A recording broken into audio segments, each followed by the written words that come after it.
Hello everyone, welcome back to simply magical. ఈ రోజు మన ఛానల్లో కంద పులుసు చేస్తున్నాను. ఎండు రొయ్యలు వేసి చేస్తున్నాను. చాలా బాగుంటుంది.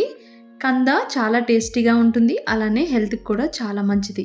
ఇక్కడ నేను 1/2 కిలో కంద తీసుకున్నాను. శుభ్రంగా వాష్ చేసుకొని పైన స్కిన్ అంతా పీల్ ఆఫ్ చేసుకోండి. ఉప్పుతో కడుక్కున్నారంటే మీకు కంద కట్ చేసినప్పుడు చేతులకి దురద పుట్టకుండా ఉంటుంది. ఒక 10 మినిట్స్ పాటు ఉప్పు నీటిలో ఉంచాక ఇలా పెద్ద పెద్ద ముక్కల్లా కట్ చేసుకోండి. మరీ చిన్నగా అయితే పులుసులోకి బాగోదు, పెద్ద ముక్కలు అయితేనే రుచిగా ఉంటుంది.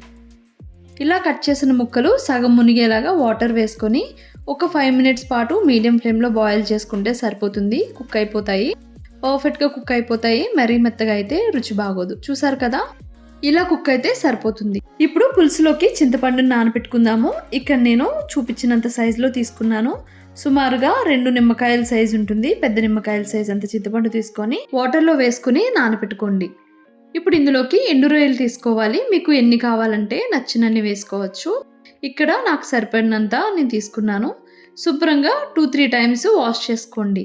ఇలా వాష్ చేసుకున్న ప్రాన్స్ని ఒక ప్యాన్లో 1 table spoon or 2 table spoon oil వేసుకొని క్రిస్పీగా అయ్యేలాగా ఫ్రై చేసుకోవాలి. ఇలా ఫ్రై చేసుకుంటేనే పులుసులోకి నీచు వాసన లేకుండా ఉంటుంది.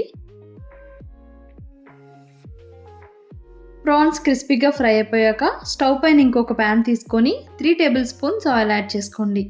ఆయిల్ వేడయ్యాక ఇందులో కొన్ని మెంతులు, కొన్ని ఆవాలు వేసుకొని చిటపటలాడేంత వరకు ఆగాక 3 ఎండుమిరపకాయలు కూడా వేసుకొని ఫ్రై చేసుకోండి.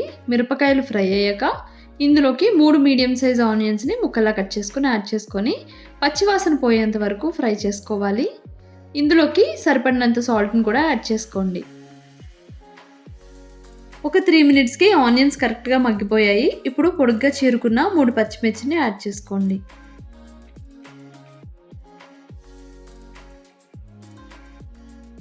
ఇందులో సరిపడినంత కారం, పసుపు 2 వేసుకొని ఫ్రై చేసుకోండి.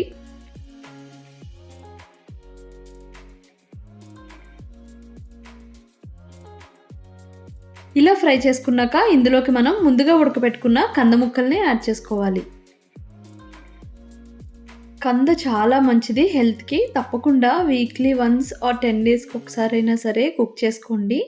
చాలా హెల్త్ బెనిఫిట్స్ ఉన్నాయి. సో మీరు ఇది కుక్ చేసుకున్నప్పుడు ఎక్కువసేపు బాయిల్ చేసుకుంటే మెత్తగా అయిపోతుంది. చూసుకొని కుక్ చేసుకోవాలి. ఇప్పుడు ఇందులోకి ముందుగా ఫ్రై చేసి పెట్టుకున్న ఎండు రొయ్యలు కూడా వేసుకొని ఒక 1 మినిట్ పాటు మీడియం ఫ్లేమ్లో ఫ్రై చేసుకోండి. ఇలా మగ్గించుకోవడం వల్ల టేస్ట్ బాగుంటుంది. ఉప్పు కారాలన్నీ ముక్కలకు పట్టి రుచిగా ఉంటుంది. ఇప్పుడు ఇందులోకి మనం ముందుగా నానబెట్టుకున్నాం కదా చింతపండు గుజ్జుని, ఆ పులుపుని చిక్కగా కాకుండా పల్చగా కాకుండా మీడియంగా ఉండేలాగా చూసుకొని యాడ్ చేసుకోండి. మరీ పల్చగా చేసుకుంటే టేస్ట్ బాగోదు. సో లో ఫ్లేమ్లో పెట్టుకునే బాయిల్ చేసుకోవాలి, అప్పుడే రుచిగా ఉంటుంది.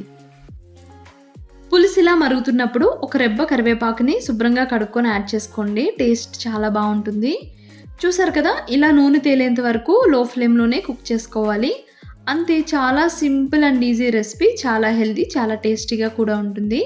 తప్పకుండా మీరు ట్రై చేయండి. ఇదండి ఈరోజు నా వీడియో కనుక మీకు నచ్చితే please do like, share and subscribe my channel. నా లేటెస్ట్ వీడియోస్ నోటిఫికేషన్ మీకు రావాలి అంటే పక్కనే ఉన్న బెల్ ఐకాన్ని క్లిక్ చేయండి. అలానే నా ప్రీవియస్ వీడియోస్లో కంటెంట్ కూడా ఒకసారి చెక్ చేయండి. మరిన్ని కొత్త కంటెంట్స్తో మీ ముందుకు వస్తా. Bye bye, see you soon.